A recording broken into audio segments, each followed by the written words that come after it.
Kozhikode പെരുമണയിൽ bus യാത്രക്കിടെ യാത്രക്കാരന് സഹയാത്രികന്റെ ക്രൂരമർദ്ദനം. മാങ്കാവ് സ്വദേശി T നിഷാദിനാണ് മർദ്ദനമേറ്റത്. കേസിൽ പറമ്പിൽ ബസാർ സ്വദേശി റംഷാദിനെ കസബ പോലീസ് കസ്റ്റഡിയിലെടുത്തു.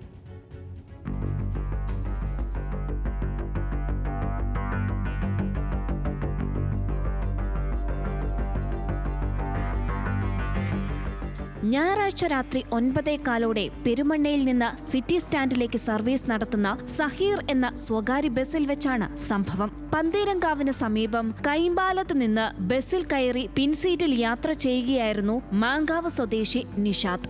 യാത്രക്കിടെ പറമ്പിൽ ബസാർ സ്വദേശിയും മറ്റൊരു ബസ്സിലെ ഡ്രൈവറുമായ റംഷാദ് നിഷാദിന്റെ തോളിൽ ബലമായി കൈയിട്ടു. ഇത് ചോദ്യം ചെയ്തതോടെ നിഷാദിനെ റംഷാദ് ക്രൂരമായി മർദ്ദിക്കുകയായിരുന്നു. മർദ്ദനത്തിന്റെ CCTV ദൃശ്യങ്ങൾ പുറത്തുവന്നു.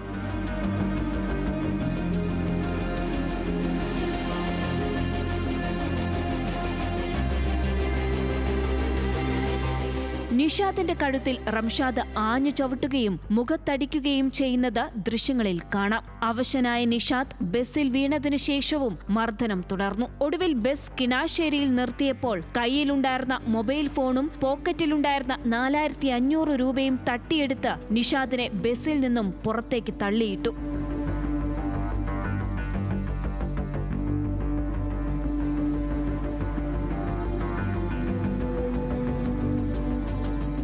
ബസ്സിലെ CCTVയിൽ പതിഞ്ഞ ആക്രമണ ദൃശ്യങ്ങൾ പുറത്തായതോടെയാണ് പോലീസ് കേസെടുത്തത്. കസബ ഇൻസ്പെക്ടർ കിരണിന്റെ നേതൃത്വത്തിൽ പ്രതിയെ കസ്റ്റഡിയിലെടുത്തു. പരിക്കേറ്റ നിഷാദ് ബീച്ച് ആശുപത്രിയിൽ ചികിത്സ തേടി. ന്യൂസ് മലയാളം, കോഴിക്കോട്.